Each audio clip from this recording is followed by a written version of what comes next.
Hello and welcome. My name is Tyler Bourne. I'm the lead concept artist working with Tyler Edlin over at Brushaw Studio. We've worked on a lot of projects together with clients ranging from smaller indie studios to larger AAA game studios like Epic Games and Blizzard. Today I'm super excited because XPPEN has sent us a new tablet for review. Now personally I'm a huge fan of XPPEN. I've been using their 22E Pro model for about 3 or 4 years now and still have no complaints. It's fantastic. I use it for all of my client work that I mentioned earlier. Today we're going to be looking at their new Artist 22 Plus model.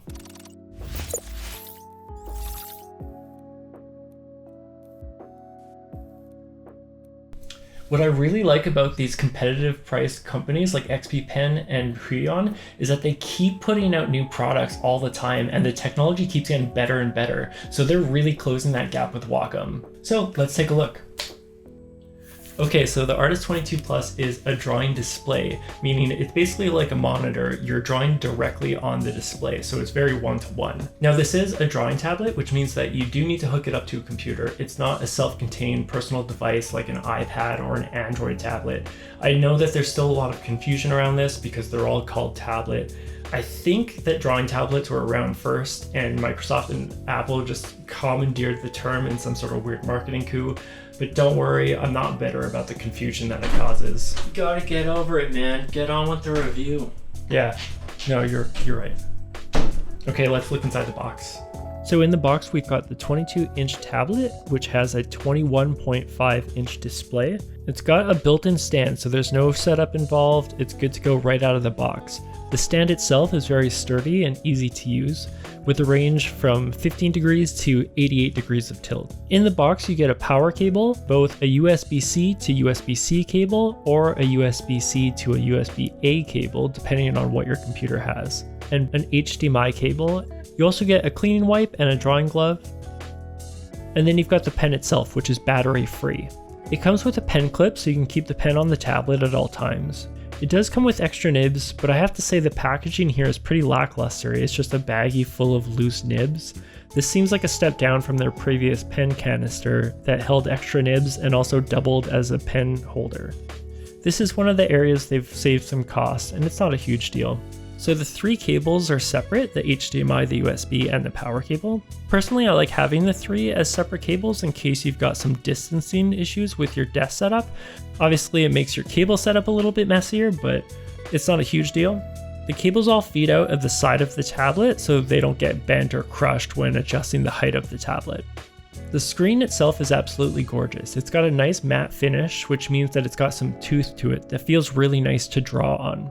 It feels really great to draw on, providing just enough resistance to feel pretty natural, not quite like paper, but pretty close. It has a fully laminated screen, meaning the distance between the glass and the screen itself is greatly reduced, which means the distance from the tip of your pen to the actual digital cursor is really close. You can see it here compared to my old one. It also means there's virtually no parallax, so the accuracy is really high. Using XPPEN's new X3 Pro Smart Chip technology, the pen stylus boasts a whopping 16,384 levels of pressure, which according to them is a world's first. The new line of XPPEN tablets have this amount of pressure, and I think it's the first time we've seen a competitor leap Wacom in some of their technology. That said, can you feel them all? No, not in any way where you're like, oh yeah, level 14,251 is my favorite sweet spot. But it does feel really nice and the transitions and line weight are pretty good. I set my pressure really low so I don't have to put a lot of weight on my pen, and with the big round brush you can see that the taper suffers. I can't really get a nice tail to it. You can see that if I do set the tablet to a normal pressure, I get a nice taper. With so many levels of pressure sensitivity, I would hope for a better taper, even one at a low pressure, but also I would never actually draw lines with a pen like this, so it's not a huge deal. Speaking of the actual drawing, this thing's really nice to draw on. The combination of fully laminated screen, the matte finish, and the extra levels of pressure sensitivity makes drawing and painting a wonderful experience. It's extremely responsive. I don't see a delay at all when drawing. I actually see a little bit more on the camera than I do in real life. When making fast marks, I don't get any fish hooking or anything like that. On rare occasions where I do, it's me getting lazy with my form. The lines are really smooth, whether drawing quickly or slowly. I get some wiggle when I go really slow like this, But at that speed, that's probably me. I get similar results with a pen on a paper. Some of my brushes use a little bit of smoothing, but that's not really to correct for technical shortcomings. In fact, most of them are just from other artists that I never bothered to tweak.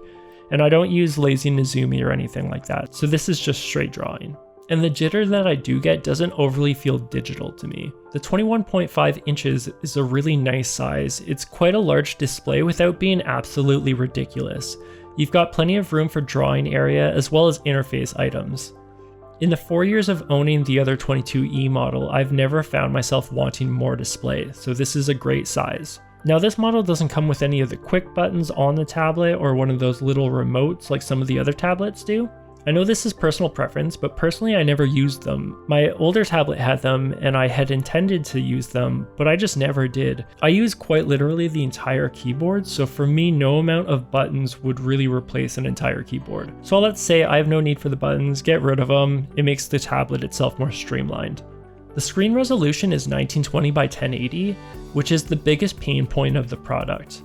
With a screen this large, 1920 by 1080 is quite low, you just start to see some pixels. And this is a little hard to explain. It's not that it causes inaccuracies, but I think the resolution at this size feels slightly disconnected and leads to zooming in a little bit more than I'd like. It's really not egregious and it's pretty easy to ignore. My old tablet of the same size is also 1920 by 1080, so I'm used to it, and honestly it's not that bad at all. Obviously this is where XPPEN has saved some costs for both themselves and you as the customer, and it's totally fine if maybe this is your first foray into a large drawing tablet. But if you're concerned about resolution, or you're coming from say a 16-inch tablet that's 4K, then you probably won't like this because you'll really notice the lower resolution at a larger size. The display boasts a 130 sRGB color gamut area ratio and a 99% sRGB color gamut coverage ratio with 8-bit color depth. The colors on the display are really nice.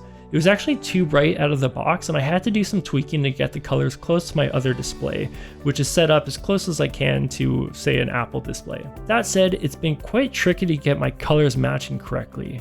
I could use proper calibration hardware and software, but especially for a review, I want it working right out of the box.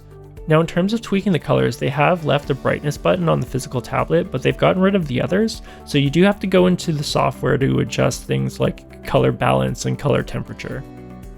They offer preset colors and Kelvin temperature settings if you're familiar with cameras. One issue I have here is you can make adjustments in the custom settings, you get the sliders working, but I can't use the presets as a starting point and tweak from there. The sliders get grayed out. There are some brightness and contrast sliders, but honestly, I couldn't get them working well enough to match my other screen. I couldn't get the lights and darks where they both needed to be. It was a bit of a tug of war. In the end, messing with the gamma in my graphics card helped bridge that gap a little bit, but I'm still messing around with the colors.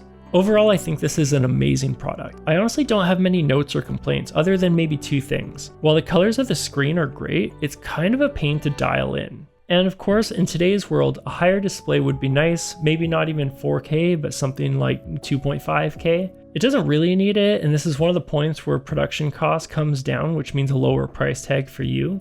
In the past month or so of using the tablet, I've used it for pretty much everything. I've done line drawing on it, painting, and I've done some sculpting. Now I'm not really a sculptor. In 3D I typically just do hard surface stuff and I use a mouse instead of a pen. I pull out the pen on rare occasions where I do sculpting, but in this case I messed around with it a little bit and it's got pressure sensitivity. That's pretty much the extent of what I've tried with it in 3D. This tablet currently retails at $469.99 USD or $649.99 CAD. There's also a special promotion on right now, so use Tyler Edlin 5 to get an extra 5% off of the product in the official store. The link will be in the description below. If you're looking for a good sized drawing display tablet, I highly recommend the XPPEN Artist 22 Plus. Or you can spend the same amount of money on a Wacom stand.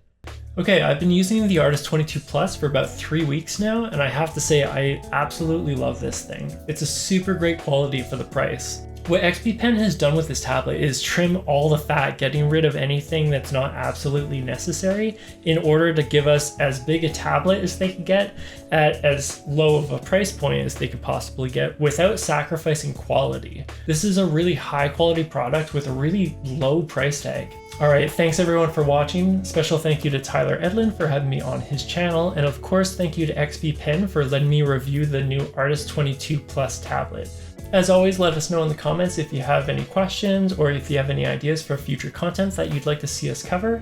And if you're interested in leveling up your art game and learning with us, I run the group mentorship with Tyler Edlin over on his Patreon. We'd love to have you, so check that out in the link below. Okay, thanks, bye.